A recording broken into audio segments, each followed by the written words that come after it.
Chapter first अपना हो चुका है। चैप्टर फर्स्ट 3 नंबर के हिसाब से पूछा जाएगा। उसमें से 1 नंबर का तो एक एमसीक्यू जाएगा और 2 नंबर का एक क्या आएगा, शॉर्ट टाइप आएगा। ये मैंने अच्छे से समझा दिया है, उसको अपलोड भी कर दिया है। अब नेक्स्ट जो चैप्टर है क्लास 10th की भूगोल की, उस चैप्टर का नाम है वन एवं वन्य जीव संरक्षण। काफी छोटा सा चैप्टर है। इसमें वाइल्ड लाइफ के बारे में और उसमें जो पेड़ पौधे होते हैं, वनस्पति होते हैं, उसके बारे में अपन अध्ययन करेंगे। ये जो चैप्टर है ये मुख्य रूप से 2 नंबर का है।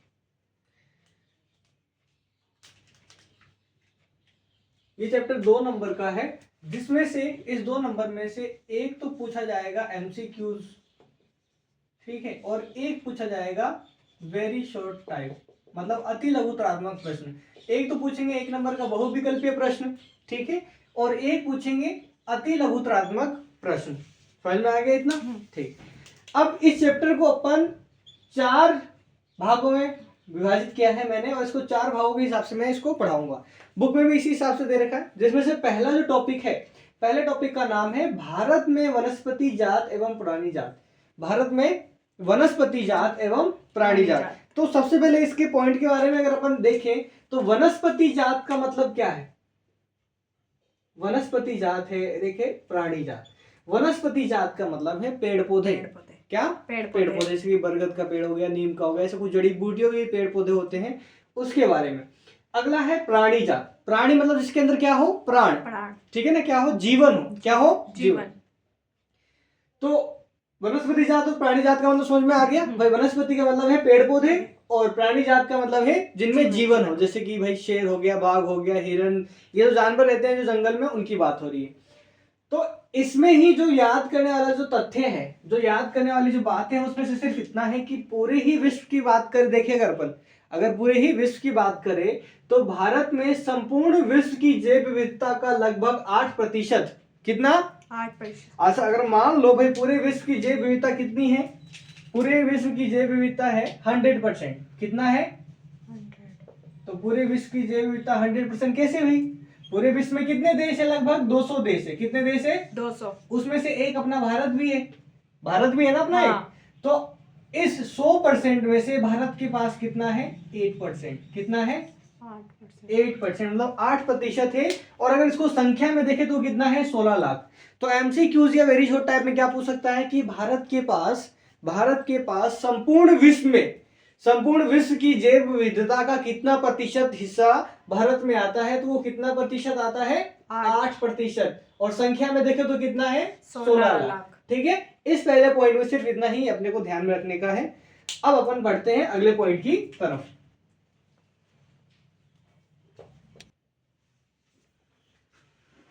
भारत में वनस्पति जात एवं प्राणी जात, ये तो अपन ने पढ़ लिया। दूसरा पॉइंट है भारत में वन एवं वन्य जीव का संरक्षण। ठीक है ना, भारत में वन एवं वन्य जीव का संरक्षण मतलब कि भारत में जो वन है, पेड़ पौधे हैं, और उसमें और उस जंगल में रहने वाले जो जीव जंतु हैं, उनके संरक्षण के लिए भारतीय सरकार के द्वारा क्या क्या अधिनियम चलाया गया, ये क्वेश्चन पूछ सकता है। ठीक, कैसे पूछ सकता है कि भाई बताओ कि भारतीय सरकार के द्वारा वन एवं वन्य जीव संरक्षण के लिए कौन सा अधिनियम चलाया गया? फिर ऑप्शन दे दिया कि 1972, 1973, 1984, 1985। तो तुम्हें ध्यान होना चाहिए कि जो अधिनियम चलाया गया था वो क्या चलाया गया था? भारतीय वन्य जीव संरक्षण अधिनियम 1972। कब चलाया गया था? 1972 में वन एवं वन्य जीव संरक्षण के लिए भारतीय सरकार ने क्या चलाया था? वन्य जीव संरक्षण अधिनियम चलाया था। कब चलाया था? 1972। इस अधिनियम के अंदर कौन कौन सी जाति के संरक्षण के लिए बात हुई थी? ऐसे एग्जांपल तो मैंने नीचे लिख रखा है, पहले ये पढ़ लेते हैं। इस कार्यक्रम के तहत बची हुई संकटग्रस्त जातियां, क्या? संकटग्रस्त जातियां, जैसे आपने पहली क्लास में पढ़ा होगा कि जातियां होती है विलुप्त जातियां, संकट जातियां, या फिर और भी थे, पर ये 2 मेरे को मेन याद है। तो संकट वाला देखो, संकट से नाम से पता चल रहा है कि संकट मतलब जिसपे क्या है? खतरा है। क्या है? जिसपे खतरा।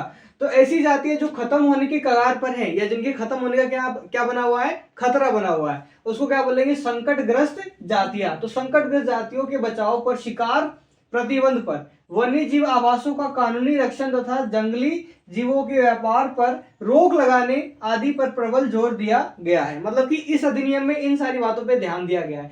हालांकि ये क्वेश्चन नहीं पूछे क्योंकि एक नंबर का क्वेश्चन पूछना या तो ये वन्य जीव संरक्षण अधिनियम के बारे में पूछ सकता है 1972 वाले में, या फिर उसकी क्या पूछ सकता है, एग्जाम्पल पूछ सकता है। तो इसके एग्जाम्पल जो है वो संकटग्रस्त जातियों के जो एग्जाम्पल है वो क्या है, बाघ है। ठीक है, इसके लिए तो अलग परियोजना ही चलाई गई थी जिसे टाइगर प्रोजेक्ट कहा था, प्रोजेक्ट कहा गया है। उसके बारे में अगला पॉइंट अपन वही पढ़ेंगे। बाघ हो गया, एक सींग वाला गेंडा, कश्मीरी हिरन अथवा हंगूल, 3 प्रकार के मगरमच्छ। मगरमच्छ कितने प्रकार के थे, 3, जो बहुत कम रह गए हैं उसमें से बताया गया। एक तो स्वच्छ जल मगरमच्छ जो साफ सुथरे जल में रहते हैं, एक लवणीय जल मगरमच्छ, लवणीय मतलब जिसमें लवण ज्यादा होता है, समुद्र का पानी, ठीक है ना, समुद्र के पानी में लवण ज्यादा होता है। अगला घड़ियाल। घड़ियाल और मगरमच्छ में क्या फर्क है, तो घड़ियाल की जो चोंच होती है वो आगे से थोड़ी सी ऐसे इस प्रकार की होती है और जो मगरमच्छ की होती है वो ऐसे होती है। थोड़ा सा ही फर्क होता है चोंच का घड़ियाल और मगरमच्छ के अंदर। एशियाई शेर और अन्य प्राणी भी शामिल है। तो आपको ये सारे एग्जाम्पल अच्छे से याद करना है। ठीक है, इन सभी जातियों के लिए ही भारतीय वन्यजीव संरक्षण अधिनियम 1972 चालू किया गया था। ठीक है, इससे अगला पॉइंट अपन पढ़ेंगे इसी के अंदर प्रोजेक्ट टाइगर के बारे में। तो जो सेकंड पॉइंट है, भारत में वन एवं वन्य जीव संरक्षण अधिनियम, ये 1960 और 1970 के दशक में बहुत सारे अधिनियम चले थे। उसमें से एक जो अधिनियम था 1972 वाला, जिसके अंदर जो संकटापन या संकटग्रस्त जो जातियां थी उनके बचाव के लिए भारतीय सरकार ने कुछ अधिनियम चलाए थे या कुछ नियम चलाए थे, उसके बारे में तो अपन पढ़ चुके हैं। उसका अगला ही पॉइंट है बाघ परियोजना। ये इंपॉर्टेंट है, ये बहुत ही ज्यादा क्या है, इंपॉर्टेंट है। ये 1 नंबर के अंदर पूछ सकता है कि बाघ परियोजना में बाघ परियोजना कब शुरू किया गया था, तो सर इसके कुछ पॉइंट बताओ। तो 1 नंबर में भाई इसका बता देंगे मैं 1993 में ये अधिकारियों द्वारा ये देखा गया है कि पहले इनकी जो संख्या थी वो कितनी थी, 55,000, अब घटकर कितनी हो गई, 1,827, कुल मिला के 1,827 रह गई थी। तो ये क्या थी, बाघ के ऊपर एक संकट आ गया था। पूरे भारत में कितने बाघ रह गए थे, 1,827। तो इस बात के लिए ही, इसी कारणवश प्रोजेक्ट टाइगर चलाया गया। ठीक है ना, इसी रीजन के लिए क्या चलाया गया, प्रोजेक्ट टाइगर। देखो नाम से पता चल रहा है प्रोजेक्ट टाइगर, मतलब कि इसमें सिर्फ टाइगर को क्या करना था, सेव करना था, ना उस पर कोई शिकार होना चाहिए, ना ही उसको किसी तरीके से मारा जा रहा है। इसकी शुरुआत कब की गई, 1972 में की गई। वन्य जीव अधिनियम, ये तो प्रोजेक्ट टाइगर का इतना लिख दोगे तो 1 नंबर मिल जाएगा। वन्य जीव अधिनियम 1980 और 1986 के तहत सैकड़ों तितलियों, पतंगों, मृगों, एक ड्रैगन फ्लाई को भी संरक्षित जाति में शामिल किया गया। तो अगर पूछ ले कि तितलियों, पतंगों, मृगों और ड्रैगन फ्लाई को किस अधिनियम के तहत सुरक्षित किया गया, तो किस अधिनियम के तहत सुरक्षित किया गया, 1980 से 1986 के तहत। समझ में आ गया ना। इसके अलावा 1991 में पौधों की भी 6 जातियां पहली बार इसी सूची में शामिल थी। इसमें से जो पूछा जा सकता है क्वेश्चन 1 नंबर के अंदर, चाहे वो एमसीक्यूज में हो चाहे वो वेरी शॉर्ट टाइप में हो, तो क्या पूछ सकता है, पहला तो प्रोजेक्ट टाइगर इंपॉर्टेंट है, मैंने बता दिया। और दूसरा ये पूछ सकता है कि 1980 और 1986 के तहत किन किन को सुरक्षित किया गया था, सूची में रखा गया था। या फिर ऐसे पूछ सकता है कि पतंगों, मृगों और ड्रैगन फ्लाई को किस अधिनियम के तहत सुरक्षित किया गया था। तो कुल मिलाकर तुम्हें ध्यान रखना है कि एक अधिनियम 1980 और 1986 में चलाया गया था जिसके तहत तितलियों, पतंगों, मृगों और एक ड्रैगन फ्लाई को सुरक्षित जातियों में शामिल किया गया था। कुल मिलाकर इनका संरक्षण करने का कहा गया था। समझ में आ गया। ठीक, अगला पॉइंट जो है वो है वन और वन्य जीव संसाधनों के प्रकार और वितरण। तो जो तीसरा पॉइंट है वो है वन और वन्य जीव संसाधनों के प्रकार और वितरण। मतलब जो वन है, जो पेड़ पौधे हैं और जो जीव जंतु है, उनके जो प्रकार हैं, ठीक है ना, उनके जो प्रकार है उनका वितरण मतलब किस प्रकार से क्या है, अलग अलग जगह पे व्यवस्थित है। तो उसके बारे में बताया गया है कि वनों को तो 3 भागों में बांटा गया है, आरक्षित, रक्षित और अवर्गीकृत। कितने भागों में बांटा गया है, 3। यही क्वेश्चन पूछ सकता है वेरी शॉर्ट टाइप के अंदर। सबसे इंपॉर्टेंट प्रोजेक्ट टाइगर के बाद सबसे इंपॉर्टेंट क्वेश्चन है वो यही है, आरक्षित, रक्षित और अवर्गीकृत वन। कि वनों के प्रकार कितने दे रखे हैं, 3, आरक्षित, रक्षित और अवर्गीकृत। आरक्षित वन वन्य संरक्षण में सर्वाधिक मूल्यवान, मतलब कि पेड़ पौधों को बचाना है ना, तो उसमें से सबसे ज्यादा जो मूल्य दिया जाता है वो किसको दिया जाता है, आरक्षित वन को। ठीक है, उसके बाद कौन आता है, रक्षित। पूरे देश का 1/3 हिस्सा किसको दिया गया है, रक्षित वन को। 1/3 हिस्सा क्या, भूमि का 1/3 हिस्सा या फिर वन का 1/3 हिस्सा क्या दिया गया है, रक्षित वन। इनको क्या करना है, बचाना है। और जो बाकी वन बच गए वो क्या है, अन्य वन। इन सब की डेफिनेशन आपको याद करनी है। और इसकी वन के जो 3 प्रकार है ये भी इंपॉर्टेंट है प्रोजेक्ट टाइगर के बाद। अब इसमें जो इंपॉर्टेंट एमसीक्यूज के हिसाब से जो इंपॉर्टेंट है वो क्या है, जो आरक्षित और रक्षित वन है, जो आरक्षित और रक्षित वन है, इनके अंदर स्थायी वन क्षेत्र है जिनका रख रखाव इमारती लकड़ी, अन्य वन्य पदार्थ और उनके बचाव के लिए किया जाता है। मतलब इमारती लकड़ी के लिए इनका बचाव किया जाता है भाई, इनके फलने फूलने के लिए दिया जाए ताकि उन लकड़ियों का सही से उपयोग हो सके। जो अन्य वन्य पदार्थ जैसे कि औषधियां हो गई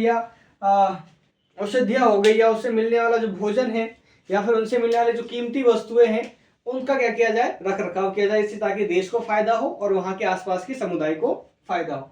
इस प्रकार अपन ने भारत में वनस्पति जात एवं प्राणी जात पढ़ लिया, भारत में वन एवं वन्य जीव का संरक्षण पढ़ लिया, वन और वन्य जीव संसाधनों के प्रकार और उसका वितरण भी पढ़ लिया। अब लास्ट पॉइंट अपना बचा है समुदाय और वन संरक्षण, क्योंकि ये चैप्टर 2 नंबर का ही है, क्योंकि उसमें 1 नंबर का एमसीक्यूज पूछेगा, 1 नंबर का वेरी शॉर्ट टाइप पूछेगा, इसलिए अपन इसमें याद ध्यान नहीं देंगे। अपने को सिर्फ इसके जो तथ्य हैं, छोटे छोटे तथ्य अपने को वो याद करना है, वही एमसीक्यूज और वेरी शॉर्ट टाइप में आएगा। समझ में आ गया?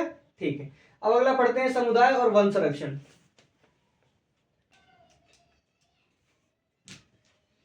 इस चैप्टर का लास्ट पॉइंट है समुदाय और वन्य संरक्षण की, मतलब समुदायों ने वन और वन्य संरक्षण के लिए क्या क्या अपना योगदान दिया। पहले तो अपन ने पढ़ा था कि भारत सरकार ने क्या क्या योगदान दिया, क्या क्या अधिनियम बनाया। अब अपन पढ़ेंगे कि समुदाय के द्वारा क्या योगदान दिया गया किसी भी वन और वन में रहने वाले जीव जंतु के संरक्षण के लिए। तो ये बहुत इंपॉर्टेंट है एमसीक्यूज के बेसिस पे और वेरी शॉर्ट टाइप के बेसिस पे। कई बार पूछते हैं कि इस समुदाय ने अपना क्या योगदान दिया। तो देखो, जो सबसे ज्यादा जो योगदान रहा पूरे भारत में वो राजस्थान राज्य की तरफ से रहा। राजस्थान में सरिस्का बाघ रिजर्व के लिए लिखा है, सरिस्का बाघ रिजर्व में राजस्थान के गांवों के लोग वन्य जीव संरक्षण अधिनियम के तहत वहां के खनन कार्य को बंद करवाने के लिए संघर्ष करते रहे। मतलब कि सरिस्का जो रिजर्व है वहां पे खनन कार्य चल रहा था, तो उसके लिए वहां के समुदाय के लोगों ने अपना क्या किया, संघर्ष दिया, वहां के खनन की कार्यवाही को रुकवाया। अगला है अलवर। अलवर में जो अलवर सेंचुरी है उसको बनाने के लिए, वहां के जीव जंतु के संरक्षण के लिए वहां के 5 गांव के लोगों ने मिलकर कितने 1200 हेक्टेयर भूमि दान में दे दी, सिर्फ वहां पे उस सेंचुरी को बनाने के लिए। ये भी याद रखना कि भाई कौन से गांव ने कौन से जिले में कितने गांव के लोगों ने कितनी भूमि वहां पे दान में दी, भूमि दान की। इन सबसे ज्यादा इंपॉर्टेंट है ये कि छोटा नागपुर में मुंडा और संथाल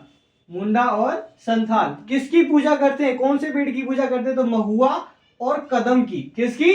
महुआ और कदम की। छोटा नागपुर के जो मुंडा और संथाल जाति है वो महुआ और कदम की पूजा करते हैं। उड़ीसा और बिहार में आम और इमली की पूजा की जाती है। किस टाइम पे? शादी के टाइम पे। किस टाइम पे? शादी के टाइम पे। इसके अलावा पूरे ही देश में पीपल, बट वृक्ष मतलब कि बरगद का पेड़ को पवित्र माना जाता है। अगला है राजस्थान में विश्नोई समाज जो है, राजस्थान में जो विश्नोई समाज है वो काले हिरण की रक्षा करते हैं, चिंकारा की रक्षा करते हैं, नीलगाय की रक्षा करते हैं और मोरों के झुंड की रक्षा करते हैं। तो क्वेश्चन ये आएगा कि काले हिरण की रक्षा करने का संबंध किस राज्य से है, तो राजस्थान राज्य से। राजस्थान में किस जिले से है, तो वो जोधपुर जैसलमेर की तरफ का है। अभी अपने को सिर्फ इतना याद रखना कि राजस्थान के विश्नोई समाज। अगला है हिमालय में चिपको आंदोलन फेमस है पेड़ों की कटाई को रोकने के लिए। किसकी कटाई को रोकने के लिए? पेड़ों की कटाई को रोकने के लिए। इसके अलावा जो पिछले साल पूछा गया था क्वेश्चन, ये टिहरी में किसानों का बीज बचाओ आंदोलन और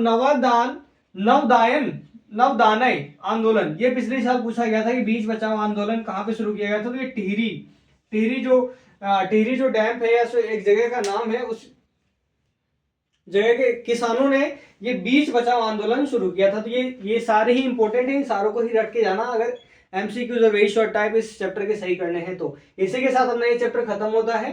ठीक है, रिवीजन करा देता हूँ। चैप्टर 2 वन एवं वन्य जीव संरक्षण।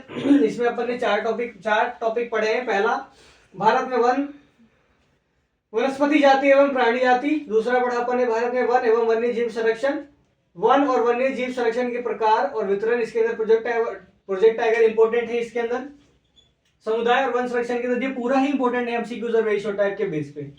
तो ये टॉपिक तो थोड़े अच्छे से ही करके जाना। इसी के साथ अपना चैप्टर खत्म होता है।